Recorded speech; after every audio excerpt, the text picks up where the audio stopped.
ಶಾಲಾ ಶಿಕ್ಷಣ ಇಲಾಖೆ ಮಧುಗಿರಿ ಶೈಕ್ಷಣಿಕ ಜಿಲ್ಲೆ ಸರ್ಕಾರಿ ಪದವಿ ಪೂರ್ವ ಕಾಲೇಜು ಶಿರಾ ವಿಧಾನ ಪರಿಷತ್ ಶಾಸಕರಾದ ಚಿದಾನಂದ ಎಂ ಗೌಡರವರ 57ನೇ ಹುಟ್ಟುಹಬ್ಬದ ಪ್ರಯುಕ್ತ ಸ್ಥಳೀಯ ಶಾಸಕರ ಪ್ರದೇಶ ಅಭಿವೃದ್ಧಿ ಅನುದಾನದಲ್ಲಿ ಅಂದಾಜು ವೆಚ್ಚ 5 ಕೋಟಿ ರುಗಳಲ್ಲಿ ನಿರ್ಮಿಸಿರುವ ನೂತನ ಹೈಟೆಕ್ ಶಾಲಾ ಕಟ್ಟಡ ಉದ್ಘಾಟನಾ ಸಮಾರಂಭವನ್ನು ಹಮ್ಮಿಕೊಳ್ಳಲಾಯಿತು.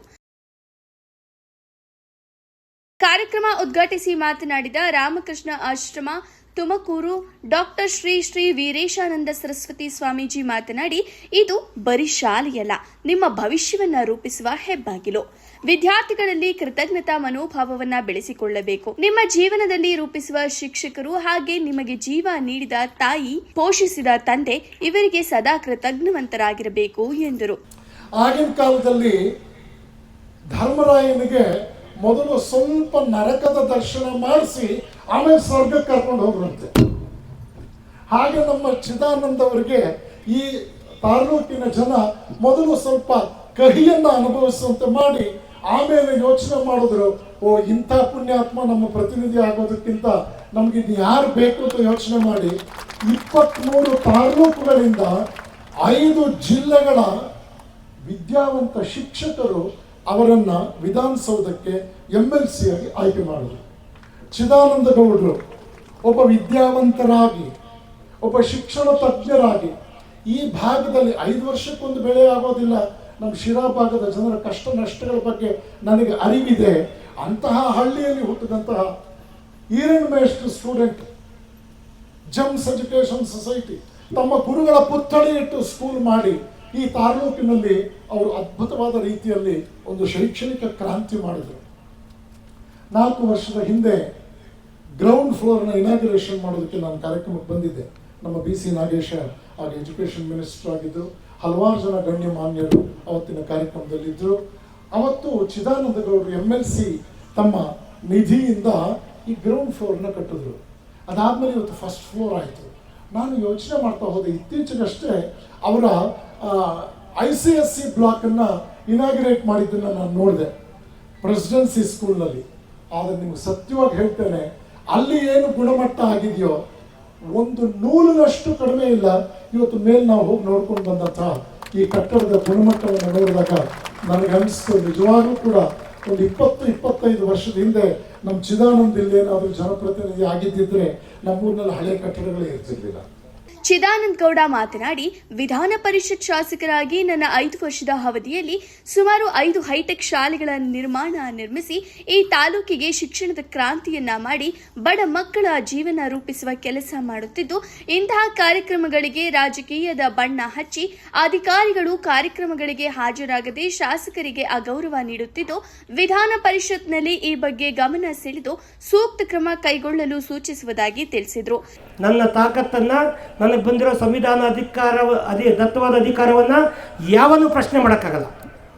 ಅಧಿಕಾರಿಗಳು ಇವತ್ತು ಯಾವನೇ ಅವನು ಬಂದಿಲ್ಲ. ಇಲ್ಲಿ ಸಿಂಗುಲರ್ ಆಗಿ ಹೇಳ್ತಾ ಇದ್ದೇನೆ, ಇನ್ವಿಟೇಷನ್ ಪ್ರಿಂಟ್ ಮಾಡಿ ಕೂಡ ಯಾವನ್ ಬಂದಿಲ್ಲ. ಇವತ್ತು MLA ಅವರಿಗೆ, ಬೇರೆ ಮಂತ್ರಿಗಳಿಗೆ ಇವತ್ತು ಸೆಷನ್ ಇದೆ, ಅವ್ರು ಇರಲೇಬೇಕಲ್ಲಿ. ನಾನು ಪರ್ಮಿಷನ್ ತೊಗೊಂಡು ನಾನು ಬಂದಿದ್ದೀನಿ. ಆದರೆ ತಹಶೀಲ್ದಾರ್ ಯಾಕೆ ಬಂದಿಲ್ಲ? ಕಮಿಷನರ್ ಯಾಕೆ ಬಂದಿಲ್ಲ? ನಗರಸಭಾ ಕಮಿಷನರು ಜ್ಞಾನ ಬೇಡ? ಈ ಕೂಡಲೇ ಹೇಳ್ತಾ ಇದ್ದೀನಿ ಅವರಿಗೆ, ನಾನು ಪ್ರಿವಿಲೇಜ್ ಕಮಿಟಿಗೆ ಹಾಕ್ತೇನೆ. I am going to sue them. ಅವ್ರನ್ನ ಐ ಸಿ ದ್ಯಾಟ್. ಯಾರನ್ನೂ ಲಘುವಾಗಿ ತಗೊಳಂಗಿಲ್ಲ, ಯಾವನೇ ಅಧಿಕಾರಿ ಆಗಲಿ. ಯಾವನ ಹತ್ರ ₹1 ಲಂಚ ಮುಟ್ಟಿಲ್ಲ. ಹಾಗಾಗಿ ನನ್ನ ಧೈರ್ಯ ಇದೆ, ಯಾವನು ನನ್ನ ತಂಟೆಗೆ ಬರೋಂಗಿಲ್ಲ. ಹಾಗಾಗಿ ಅದು ಯಾರ್ಯಾರ ಅಧಿಕಾರಿಗಳು ಇಲ್ಲಿ ಇರಬೇಕಾಗಿತ್ತು, ಇವತ್ತು ಯಾರು ಬಂದಿಲ್ಲ, ಅವರು ಎಲ್ಲರ ಮೇಲೆ ಕೂಡ ನಾನು ಕ್ರಮ ಕೈಗೊಳ್ತೇನೆ. ನಾಳೆ ಬೆಳಗ್ಗೆ ಪ್ರಿವಿಲೇಜ್ ಕಮಿಟಿಗೆ ನಾನು ಕಂಪ್ಲೇಂಟ್ ಕೊಡ್ತೇನೆ. ಒಬ್ಬ ಶಾಸಕನಿಗೆ ತಂದೆ ಆದಂಥ ಅಧಿಕಾರ ಇದೆ. ನಾಳೆ ಸೆಷನ್ ಇದೆ, ಸೆಷನ್ನಲ್ಲಿ ಪ್ರಶ್ನೆ ಮಾಡ್ತೇನೆ. ಇದೇ ನನ್ನ ಸ್ವಂತ ಕಾರ್ಯಕ್ರಮನ ಎಲ್ಲಾದರೂ ನನ್ನ ಹುಟ್ಟುಹಬ್ಬದ ಹೆಸರು ಹಾಕ್ಕೊಂಡಿದ್ದೀನ? ಏನಿದಕ್ಕೆ ತುಮಕೂರಿನಿಂದ ಇನ್ಫ್ಲೂಯೆನ್ಸು. ಅಧಿಕಾರಿಗಳು ಮೇಸ್ಟ್ರಿಗಳು ಬರಬಾರ್ದಿಲ್ಲಿ, ಪರ್ಮಿಷನ್ ಕೊಡಬೇಡ್ರಿ. ಬೆಳೆಯೋ ಪೈರು ಯಾವನ್ನೂ ತಡೆಯೋಕ್ಕಾಗಲ್ಲ, ಯಾರಿಂದನೂ ನಿಲ್ಸೋಕ್ಕಾಗಲ್ಲ. ಅರ್ಥ ಆಯ್ತಲ್ಲ? ಬರೀ ನನ್ನ ಹತ್ರ ಏನೂ ಇಲ್ಲ, ಧೈರ್ಯ ಒಂದೇ ಮತ್ತು ಗುರಿ. ಯಾರಿಗೂ ಮೋಸ ಮಾಡಲ್ಲ, ಯಾರಿಗೂ ಅನ್ಯಾಯ ಮಾಡಲ್ಲ, ಪ್ರಾಮಾಣಿಕ. ಹಾಗಾಗಿ ನಿಮ್ಮೆಲ್ಲರ ಎದುರುಗಡೆ ಹೇಳ್ತಾ ಇದ್ದೇನೆ, ತಾಲ್ಲೂಕು ಮಟ್ಟದ ಅಧಿಕಾರಿಗಳು ಯಾರ್ಯಾರು ಕಡ್ಡಾಯವಾಗಿ, ಈವನ್ ಇನ್ಕ್ಲೂಡಿಂಗ್ DDPI, ಯಾರು ನಮ್ಮ ಅಪ್ಪನ ಮನೆ ಕಾರ್ಯಕ್ರಮನ ಏನು ಮಾಡ್ತಾರೆ ಉಪನಿರ್ದೇಶಕ ಯಾಕೆ ಬರಲಿಲ್ಲ ಕಾರ್ಯಕ್ರಮಕ್ಕೆ? ಪರ್ಸನಲ್ ಆಗಿ ಕರೆದಿದ್ದೀನಿ, DDPIಗೆ ಫೋನ್ ಮಾಡಿ ಹೇಳಿದ್ದೀನಿ, ವಾರಕ್ಕೆ ಮುಂಚೆ ಇನ್ವಿಟೇಷನ್ ಕಳಿಸಿದ್ದೀನಿ.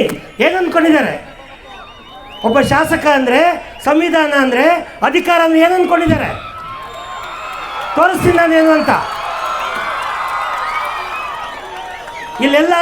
ಇಲ್ಲೆಲ್ಲಾದರೂ ಇಡೀ ಕ್ಯಾಂಪಸ್ಸಲ್ಲಿ ನೋಡಿ, ನನ್ನ ಹುಟ್ಟುಹಬ್ಬದ ಒಂದು ಬ್ಯಾನರ್ ಇದೆಯಾ? ನಾನು ಪ್ರಜ್ಞಾವಂತ, ಊರು ತುಂಬ ಬ್ಯಾನರ್ ಇದೆ, ಫ್ಲೆಕ್ಸ್ ಇದೆ, ಇಲ್ಲಿ ಹಾಕ್ಸಿಲ್ಲ. ನನ್ನ ಅಧಿಕಾರ ದುರ್ಬಳಕೆ ಮಾಡ್ಕೊಳಲ್ಲ, ನಾನು ವಿದ್ಯಾವಂತ. ಜ್ಞಾನ ಬೇಡ? ಪೂರ್ವಭಾವಿ ಸಭೆ ಮಾಡಿದ್ದೀನಿ, ವಾರದಿಂದ ಅಧಿಕಾರಿಗಳನ್ನು ಕರೆದಿದ್ದೀನಿ. ಅವ್ರೇನು ಊರಿಗೆ ಮೀರಿದವ್ರು ಅಧಿಕಾರಿಗಳು? ಲಂಚ ಹೊಡ್ಕೊಂಡು ಕೂತ್ಕೊಳ್ಳೋಕ್ಕಾಗತ್ತೆ? ಇವತ್ತು ಇಡೀ ತಾಲ್ಲೂಕು ನಗರಸಭೆಯಲ್ಲಿ ದೋಚ್ತಾವ್ರೆ. ತಾಲ್ಲೂಕು ಆಡಳಿತ ಪ್ರತಿಯೊಬ್ಬರ ಬಾಯಲ್ಲೂ ಕೂಡ ನೇರವಾಗಿ ಹೇಳ್ತೇನೆ, ನನಗೆ ತಾಕತ್ತಿದೆ, ಅಧಿಕಾರ ಇದೆ, ನೇರವಾಗಿ ಹೇಳ್ತೇನೆ. ಬಡವರ ಹಣ ತಿಂದು ತೇಗ್ತಾ ಇದ್ದಾರೆ. ಇವತ್ತು ಇಡೀ ಶಿರಾ ತಾಲೂಕಿನ ಜನ ಹೇಳ್ತಾವ್ರೆ. ಅರ್ಥ ಆಯ್ತಲ್ಲ? ಆ ಕಾರಣಕ್ಕಾಗಿ ಯಾರು ಯಾರನ್ನು ಉದಾಸೀನ ಮಾಡಬಾರ್ದು. ಒಬ್ಬ ಗ್ರಾಮ ಪಂಚಾಯತಿ ಅಧ್ಯಕ್ಷನಿಗೆ, ಸದಸ್ಯನಿಗೆ ಸಂವಿಧಾನ ದತ್ತ ಬಂಧುವಾಗಂಥ ಅಧಿಕಾರ ಇದೆ, ಅದನ್ನು ಗೌರವಿಸಲೇಬೇಕು. ಯಾರು ಆಟ ಆಡೋಂಗಿಲ್ಲ ಇಲ್ಲಿ. ಇದ್ರ ಮಧ್ಯೆ ಇನ್ಮೇಲೆ ತೋರಿಸ್ತೀನಿ, ಇನ್ನೊಂದು ವರ್ಷದ ಅವಧಿ ಇದೆ. ಇಲ್ಲಿವರೆಗೂ ಯಾರನ್ನೂ ಅಧಿಕಾರಿಗಳನ್ನ ಟಚ್ ಮಾಡಿರಲಿಲ್ಲ, ತಿದ್ಕೊಂಡು ಹೋಗಲಿ ಅಂತೇಳಿ. ಇರೋಂಥ ಅವಧಿನಲ್ಲಿ ನೋಡೋಣ ಅದೇನೇನು ಲಂಚ ತಗೋತಾರೆ, ನೋಡೋಣ ಅದೇನು ದರೋಡೆ ಮಾಡ್ತಾರೆ. ಈ ಕೆಲಸವನ್ನು ಮಾಡ್ತೇನೆ. ಎಷ್ಟು ಭ್ರಷ್ಟಿದ್ದಾರೆ ಅಂದರೆ, ಪ್ರೆಸಿಡೆನ್ಸಿ ಸ್ಕೂಲಲ್ಲಿ ತೆಗೆದುಕೊಳ್ಳೋ ಫೀಸನ್ನು ಕೂಡ ಅವನೇವನೋ ಒಬ್ಬ ಅಧಿಕಾರಿ ನನ್ನೆಲ್ಲ ಹೇಳ್ತಿದ್ನಂತೆ, ಪ್ರೆಸಿಡೆನ್ಸಿ ಸ್ಕೂಲ್ ಫೀಸ್ ತೊಗೊಳಲ್ವ ಅವರು? ಅದು ಫೀಸ್ ಕಣೋ, ಎಲ್ಲಿವರೆಗೆ ರೆಸಿಟ್ ಕೊಟ್ಟು ಫೀಸ್ ತಗೋತಾರೆ, ಅದು ಲಂಚ ಅಲ್ಲ ಕಣೋ. ಹೌದು ತಾನೆ?